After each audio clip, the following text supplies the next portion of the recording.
Guys, இன்றைக்கி எங்கள் வீட்டில் பிரேக்ஃபாஸ்ட் பார்த்தீங்கன்னா புட்டு.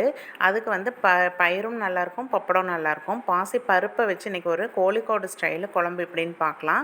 அதுக்கு வந்து பாசி பருப்பு எடுத்துக்கங்க. தோல் இருந்தாலும் சரி, தோல் இல்லாததாக இருந்தாலும் சரி, நல்லா வேக வச்சுக்கோங்க. அது கூடவே வந்து வாழைக்காய் நான் வந்து 1.5 எடுத்திருக்கேன்.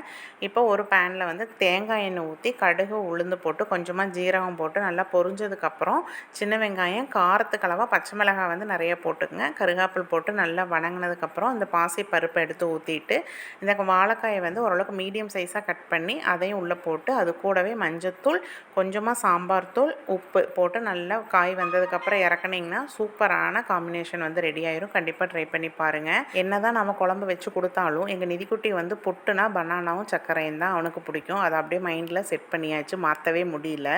எல்லாம் சாப்பிட்டு இன்றைக்கி ஜூஸ் பார்த்திங்கன்னா ஜிகர்தண்டா தான் ரெடி பண்ணியிருந்தோம். நாளைக்கு வீடியோவில் பார்க்கலாம். தேங்க்யூ.